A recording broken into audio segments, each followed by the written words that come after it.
கிறிஸ்தேசுவில் அன்பிற்கினிய சகோதரர்களே, சகோதரிகளே, இன்றைய நற்செய்தியினுடைய தொடக்க வார்த்தை இறையாட்சி.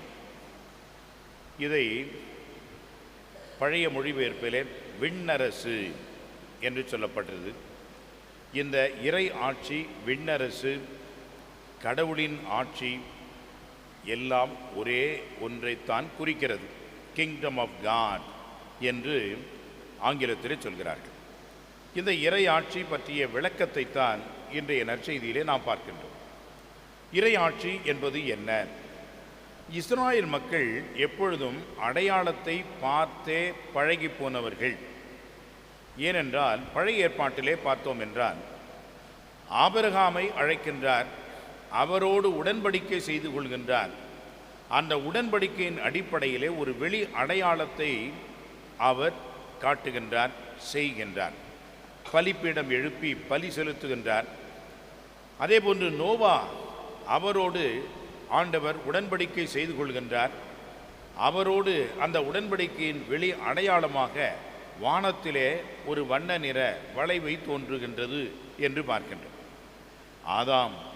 ஆதாமோடும் ஆண்டவர் உடன்படிக்கை செய்து கொள்கின்றார். அந்த ஒரு உடன்படிக்கையின் அடிப்படையிலேயும் ஒரு அடையாளத்தை பார்க்கின்றோம். இவ்வாறாக அடையாளம், எக்ஸ்டர்னல் சைன்ஸ் என்பது அவர்கள் பழகிப்போன ஒன்று. எனவே தான் எதற்கெடுத்தாலும் அதற்கான ஒரு அடையாளத்தை அவர்கள் தேடுவார்கள், கேட்பார்கள். ஏன் இந்த அடையாளம் என்று சொன்னால், அதை உறுதிப்படுத்துவதற்கும் அதை உண்மை என்று நிரூபிப்பதற்கும் அந்த அடையாளம் தேவை. எனவே அந்த அடையாளத்தை அவர்கள் எதற்காக தேடுகின்றார்கள்? எனவே இறையாட்சியினுடைய அடையாளங்கள் என்ன என்று அவர்கள் கேட்கின்றார்கள். அவருடைய கேள்வி என்ன? இறையாட்சி எப்பொழுது வரும் என்று பரிசேயர் இயேசுவிடம் கேட்டனர். இந்த கேள்வியை 3 வகைகளிலே நாம் ஒருவேளை அவர்கள் கேட்டதாக நாம் நினைக்கலாம். முதலிலே ஒரு கியூரியாசிட்டி, நாம் அறிந்து கொள்ள வேண்டும், நாம் அதை தெரிந்து கொள்ள வேண்டும் என்ற ஒரு எதிர்பார்ப்பின் நோக்கிலே இந்த கேள்வியை கேட்டிருக்கலாம். இறையாட்சியை பற்றி ஆண்டவர் போதிக்கின்றாரே, இந்த இறையாட்சி எப்பொழுது வரும் என்று ஒரு உள்ளார்ந்த ஒரு ஆர்வத்திலே கேட்டிருக்கலாம். இல்லாவிட்டால் இரண்டாவது, எவ்வளவு நேரம்தான் காத்திருப்பது, எவ்வளவு காலம்தான் நாம் அமைதியாக இருப்பது, எதிர்நோக்கி இருப்பது? இல்லை, எப்பொழுது வரும் என்று அவருடைய பொறுமையை சோதிப்பதற்காக, அதை முடிப்பதற்காக ஒரு கேள்வியை கேட்டிருக்கலாம். மூன்றாவது, பரிசேயர்கள் என்று சொன்னாலே இயேசுவுக்கு எதிரிகள். இப்போ இந்த இயேசு என்று சொன்னாலே பரிசேயர்களுக்கு ஆகாதவர்கள் என்ற நிலையிலே அவர்கள் கேட்பதெல்லாம் குதர்க்கமாகத்தான் இருக்கும், குறுக்கு கேள்விகளாகத்தான் இருக்கும். எனவே இயேசுவை மடக்குவதற்கும் இயேசுவை நக்கல் அடிப்பதற்குமாக எப்போதான் வரும் இந்த இறையாட்சி என்று கேட்டிருக்கலாம். எது எப்படியோ ஆண்டவர் தருகின்ற விளக்கங்களை பாருங்கள். இயேசு மறுமொழியாக, இறையாட்சி கண்ணுக்கு புலப்படுகின்ற அடையாளமாக வராது. அங்கே இருக்குது, இங்கே இருக்குது, ஓடாதீங்க. கடைசியில் எங்கே இருக்குது இறையாட்சி என்று சொன்னால், உங்கள் நடுவே இருக்கிறது. இறையாட்சி உங்கள் நடுவே இருக்கிறது. அப்படி என்று சொன்னால் ஆண்டவர் இயேசு என்ன சொல்கிறார் என்று சொன்னால், நான் தான் அந்த இறையாட்சி. இறையாட்சி என்று சொன்னால் பெரிய ஒரு ஆட்சி, சிம்மாசனம் என்று நீங்கள் நினைக்க வேண்டாம். இறையாட்சி என்று சொன்னால் மிகப்பெரிய அரசாங்கம், ஒன்றிய அரசாங்கம், மாநில அரசாங்கம், பஞ்சாயத்து அரசாங்கம் என்று நினைக்க வேண்டாம். இறையாட்சி என்பது வேறு ஒன்றுமில்லை, வேறு யாரும் இல்லை, ஆண்டவர் இயேசு தான். ஆண்டவர் இயேசு வந்துவிட்டார். எனவே தான் சொன்னார், காலம் நிறைவேறிவிட்டது, கடவுளின் ஆட்சி நெருங்கி வந்துவிட்டது, நம்புங்கள், மனமாறுங்கள் என்று ஆண்டவர் சொன்னார். அன்புக்குரியவர்களே, இறை ஆட்சி வந்துவிட்டது என்று சொன்னால் யாரை பற்றி குறிப்பிடுகின்றார், எதை பற்றி குறிப்பிடுகின்றார் என்று சொன்னால், நான் தான் அந்த இறையாட்சி, நான் வந்துவிட்டேன். நீங்கள் எதிர்பார்த்திருந்தவர் மெசியா நான் தான். எனவே நீங்கள் இந்த இறையாட்சியை பெற்றுக்கொள்ளுங்கள் என்று சொல்லி, இறையாட்சி என்று சொன்னால் வெளியில் அல்ல, இறையாட்சி என்பது உள் ஆர்ந்த வகையிலே இருக்கிறது என்பதை ஆண்டவர் அங்கே உணர்த்துகின்றார். இரண்டாவதாக பாருங்கள், இறையாட்சி என்பது பெரிய பிரம்மாண்டமாக இருக்கும் நினைக்கவே வேண்டாம். ஆனால் பிரம்மாண்டமான ஒரு விளைவுகளை அது உருவாக்கும். எனவே தான் அந்த இறையாட்சி என்பதை எப்படியெல்லாம் ஆண்டவர் எதற்கெல்லாம் ஒப்பிடுகின்றார் பாருங்கள். ஒரு விதைக்கு ஒப்பிடுகின்றார், கடுகுக்கு ஒப்பிடுகின்றார். இந்த விதை என்பது சிறியதுதான், ஆனால் பிரம்மாண்டமான ஒரு விளைவை ஏற்படுத்தக்கூடிய மாபெரும் மரமாக செடியாக வருகிறது.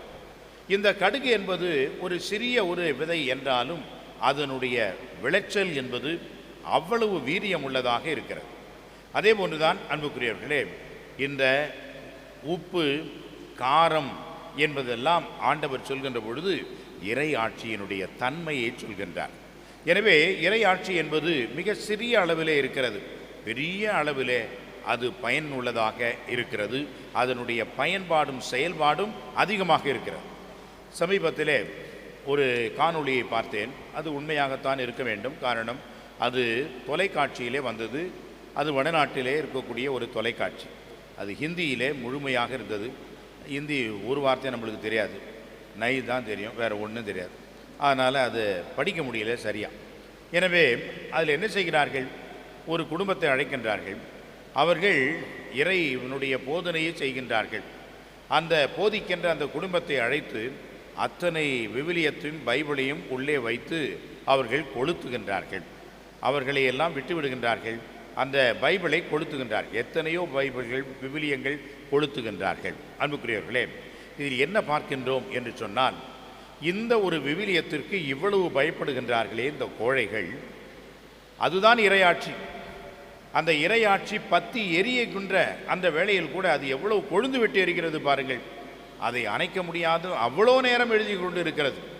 அதை கண்டு அவர்கள் அவ்வளவு பயப்படுகிறார்கள். இதை எரிக்கின்ற அளவுக்கு அவர்கள் பயம் இருக்கிறது என்று சொன்னால் இறையாட்சி அதுதான். மிக சிறிய அளவு இறையாட்சி, ஆனால் பெரிய ஒரு மாற்றத்தையும் விளைவையும் கொண்டிருக்கும் என்று சொல்கின்றார்.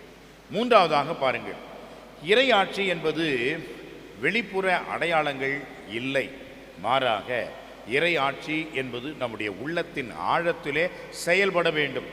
எனவே தான் ரோமையருக்கு எழுதிய திருமுகத்திலே 8ஆம் அதிகாரத்திலே பவுலடியார் சொல்கிறார், இறையாட்சி இறையாட்சி என்று நீங்கள் கத்திக்கொண்டே இருக்கின்றீர்கள். என்ன தெரியுமா இறையாட்சி? இறையாட்சி என்பது நன்றாக உண்டு குடித்து மகிழ்ந்து ஜாலியாக இருக்கணும், அது இறையாட்சி அல்ல. மாறாக உண்மை, சமாதானம், ஒற்றுமை, தூய்மை, இது போன்ற நற்பண்புகள் கொண்டதுதான் இறையாட்சி. எனவே அந்த பண்புகளைத்தான் ஆண்டவர் கொண்டு வந்தார். நான் உலகத்திற்கு தீயை மூட்டமே வந்தேன் என்று சொன்னார். அப்படி என்றால் அந்த தீமை என்பது களைந்து அழிந்து ஒழிந்து நன்மை என்பது நம்மிடையே பிறக்க வேண்டும். அதுதான் இறையாட்சி என்று சொல்கின்றார். எனவே இறையாட்சி எப்பொழுது வரும் என்ற கேள்விக்கு ஆண்டவர் இறையாட்சியின் தன்மையை சொல்கிறார். வந்துவிட்டது, நானே அந்த இறையாட்சி உங்கள் நடுவே இருக்கிறேன் என்று சொல்கிறார். இறையாட்சி என்பது மிக சிறிய அளவில் தான் இருக்கும், பெரிய ஒரு மாற்றத்தை இன்று கொண்டு வரும். அதுதான் இறையாட்சி. இறையாட்சி என்பது வெளியில் அல்ல, நம்முடைய உள்ளத்தின் ஆழத்தை பாதித்து நம்முடைய உணர்வுகளை மாற்றி நல்ல மதிப்பீடுகளின் நல்ல ஒரு வேல்யூஸ் என்று சொல்கிறோமே அதன் அடிப்படையில் அமைந்ததாக இருக்கும் என்ற ஒரு பதிலை கொடுக்கின்றார். அந்த இறையாட்சியின் மக்கள் நாம். அந்த இறையாட்சியாகிய ஆண்டவர் இயேசுவை நற்கருணையிலே வாங்குகின்றோம். இந்த இறையாட்சியை நாம் வாழ்வதற்கு அனுப்பப்படுகின்றோம்.